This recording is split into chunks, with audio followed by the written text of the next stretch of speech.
హైడ్రా శాంత Sriram construction company కేసులో Telangana high court కీలక ఉత్తర్వులు జారీ చేశాయి. లోతుకుంట భూముల వ్యవహారంలో ఇటీవల హైకోర్టులో విచారణ జరిపింది. కోర్టు ధిక్కరణకు పాల్పడ్డారంటూ హైడ్రా కమిషనర్ రంగనాథ్ ను తప్పించాలని సీఎస్ ను హైకోర్టు ఆదేశించింది. ఈ నేపథ్యంలో దానికి సంబంధించిన ఉత్తర్వులు జారీ చేసింది.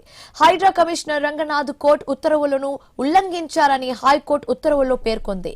వివాదాస్పద ఆస్తిలోకి యంత్రాలు సిబ్బందితో వెళ్లడం చట్ట విరుద్ధమని తెలిపింది. రంగనాథ్ ను వీలైనంత త్వరగా బదిలీ చేయాలని ఆదేశించింది. ఆయన స్థానంలో మరొకరిని నియమించాలని సీఎస్ కు సూచించింది. చట్టపాలన మాత్రమే కొనసాగాలని, వ్యక్తుల ఆధిపత్యం పెరిగితే ప్రజాస్వామ్యానికి మరణ శాసనం అవుతుందని హైకోర్టు పేర్కొంది.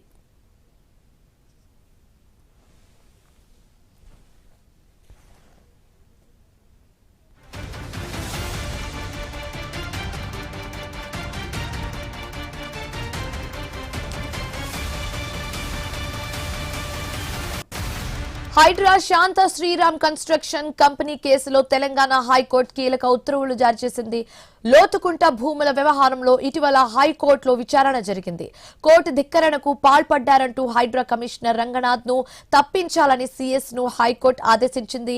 ఈ నేపథ్యంలో దానికి సంబంధించిన ఉత్తర్వులు జారీ చేసింది.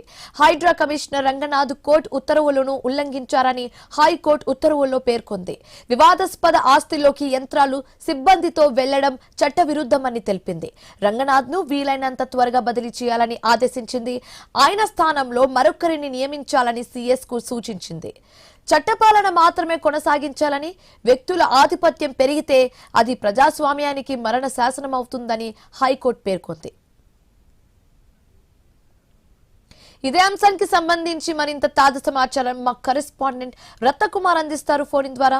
రత్నకుమార్, హైడ్రా శాంత శ్రీరామ్ కన్స్ట్రక్షన్ కంపెనీ కేసులో తెలంగాణ హైకోర్టు కీలక ఉత్తర్వులు జారీ చేసినట్లుగా కనిపిస్తుంది. దీనికి సంబంధించి పూర్తి డీటెయిల్స్ ఏంటి? శివాని, రీసెంట్ గా దాదాపు 63 కోర్టు ధిక్కరణ పిటిషన్లకు సంబంధించి హైడ్రా కమిషనర్ రంగనాథ్ పైన హైకోర్టు ఆగ్రహం వ్యక్తం చేసి ఇమీడియట్ గా ఆయన్ను హైడ్రా కమిషనర్ గా తప్పించి మరొకరును నియమించాలి అంటూ కూడా హైకోర్టు ఉత్తర్వులు జారీ చేసిన విషయం తెలిసిందే.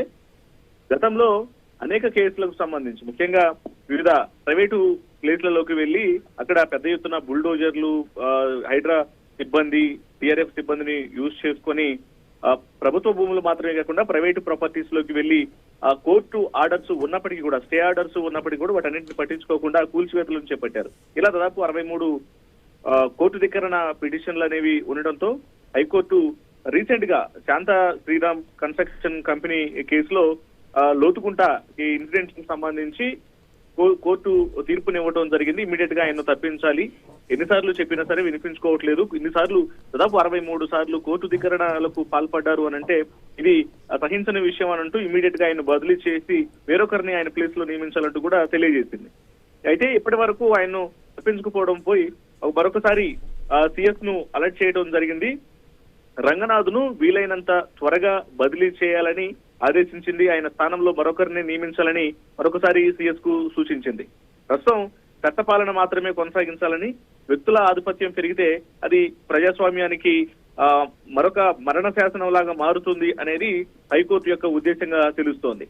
ముఖ్యంగా ఇటీవల హైడ్రా శాంత శ్రీరామ్ కన్స్ట్రక్షన్ కంపెనీ కేసులో తెలంగాణ యొక్క హైకోర్టు కీలక ఉత్తర్వులను వెలువరించిన విషయం తెలిసిందే.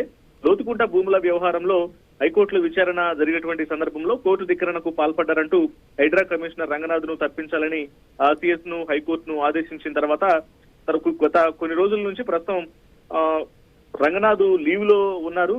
అయితే ఆయన మరలా విధుల్లోకి జాయిన్ అయ్యే కంటే ముందు ప్రస్తుతం ఆయన్ను ఇమీడియట్ గా తప్పించాలంటూ కూడా కోర్టు తెలియజేస్తోంది. కాబట్టి మరోవైపున ఇటు హైడ్రా రంగనాథ్ సైతం సింగిల్ బెంచ్ ఇచ్చినటువంటి తీర్పును బట్టి ఇమీడియట్ గా ఆయన డివిజన్ బెంచ్ కి వెళ్లి సింగిల్ బెంచ్ ఇచ్చినటువంటి తీర్పును ఛాలెంజ్ చేయాలని ప్రయత్నాలు చేస్తున్నారు. కానీ కోర్టు మాత్రం ఇమీడియట్ గా ఆయన తొలగించి మరొకరిని ఆయన ప్లేస్ లో నియమించాలంటూ కూడా సీఎస్ ను అలర్ట్ చేసినట్లు కూడా తాజాగా సమాచారం అందుతోంది. Shivani, right, thanks for the updates Ratnakumar.